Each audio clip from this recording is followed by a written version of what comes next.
नमो नमः। आज हम श्रीमद् भगवत गीता के सांख्य योग नामक दूसरे अध्याय के साथ फिर से उपस्थित हैं। 14वें श्लोक के जैसा कि अर्थ श्रीमद् भगवत गीता में श्री कृष्ण ने अर्जुन से संबोधित करते हुए बताया है। इस श्लोक में अर्जुन के शरीर के प्रति मोह को श्री कृष्ण दूर करना चाहते हैं। वो बताते हैं कि हमारी आत्मा और ये शरीर अलग अलग है।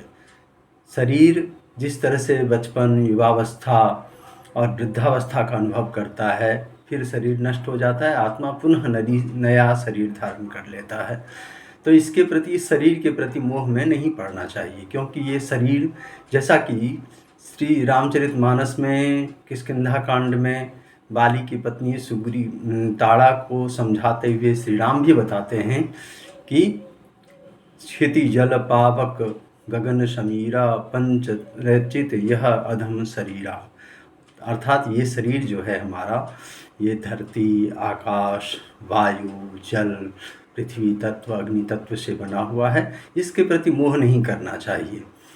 ठीक वही बात यहाँ ये भी कहते, श्री कृष्ण भी कहते हैं अर्जुन से कि मात्रा स्पर्शास्तु कौन्तेय और शीतोष्ण सुख दुखदा आगमा पाइनो नित्यान तांस्तितिक्षस्व भारत। अर्थात ये जो हमारा शरीर है, इसमें जो 5 तत्व हैं वो मात्रा हैं।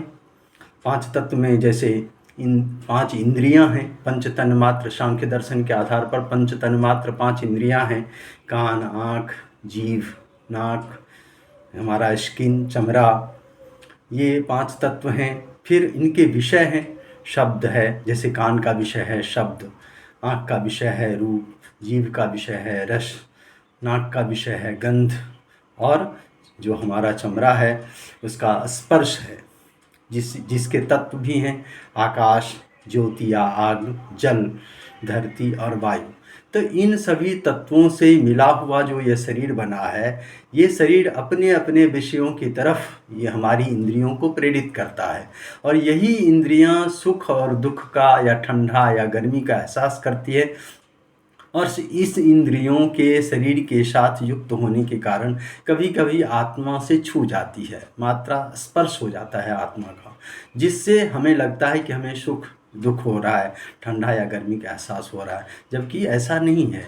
क्योंकि आप देखें तो क्रांतिकारी जब अपने शरीर पर आतंक या जो भी अत्याचार सहन करते थे और फिर भी वंदे मातरम कहते रहते थे, अर्थात उनके शरीर पर पड़ने वाला चोट या जो आहत करने वाला चीज़ होता था वो उन्हें चोट नहीं पहुंचाता था।